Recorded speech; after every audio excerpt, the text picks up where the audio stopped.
Thomas గారి క్లయింట్స్లో కూడా IT వాళ్ళు 70% ఉన్నారంటండి. ఆ మధ్యన చెప్తున్నారు. అదే ప్రశాంతి రెడ్డి గారు మాట్లాడుతూ ఉన్నారు. అధ్యక్ష, ఈ సమస్య గురించి ముఖ్యమంత్రి గారు ఈరోజు సభ ముందుకు తీసుకురావడం నిజంగా చాలా గొప్ప విషయం అధ్యక్ష, భవిష్యత్తుని ఊహించి. కానీ అధ్యక్ష, ఇప్పుడే సభ్యులందరూ చెప్పినట్టు పాఠ్య పుస్తకాల్లో మొదట మనం చేర్చాల్సింది కుటుంబ వ్యవస్థ గురించి అధ్యక్ష. ఒక వివాహం అంటే ఏంటో, పెళ్లి చేసుకుంటున్నారు, 2-3 పిల్లలు పుడుతున్నారు, దాని తర్వాత విడాకులు తీసుకున్నారు అధ్యక్ష. దానివల్ల బిడ్డలు పడుతున్న అవస్థలు అన్నీ ఇన్ని కావు అధ్యక్ష.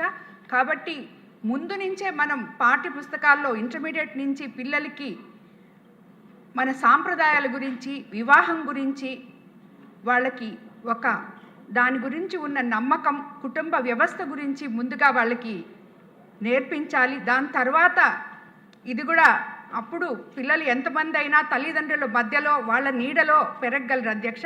లేని పక్షంలో ఈ పిల్లలు ఎప్పుడైతే ఇప్పుడు మనం చూస్తున్నాం పర్సంటేజ్ ఆఫ్ డైవర్స్లు ఎక్కువైపోయినాయి అధ్యక్ష. డైవర్స్ అయిన తర్వాత ఆ పిల్లలు చాలా ఇబ్బందులు పడుతున్నారు అధ్యక్ష. సో ఈ విషయం కూడా పాఠ్య పుస్తకాల్లో చేర్చి మనం యూత్ని ఎడ్యుకేట్ చేయాలని చెప్పి ఫస్ట్ నేను కోరుకుంటున్నాను అధ్యక్ష. ధన్యవాదాలు అధ్యక్ష. కృష్ణకుమార్ రావు గారు మాట్లాడారు అధ్యక్ష. ఆయన అవును మరి జనరల్గా మీరు ఎప్పుడు అటువైపు చూస్తున్నారు అధ్యక్ష, ఇటుపక్క చూడటం మానేశారు. కొంచెం కూడా పార్షియాలిటీ అనేది ఉన్న ప్రమాదాలు మాకు తెలుసు కాబట్టి చోట్ల కొంచెం కూడా పార్షియాలిటీ అన్నా కొంచెం చూపించవలసిన నెసెసిటీ ఉంది అధ్యక్ష. కనీసం కొంచెం క్యాస్ట్ ఫీలింగ్ అన్నా లేదు అధ్యక్ష.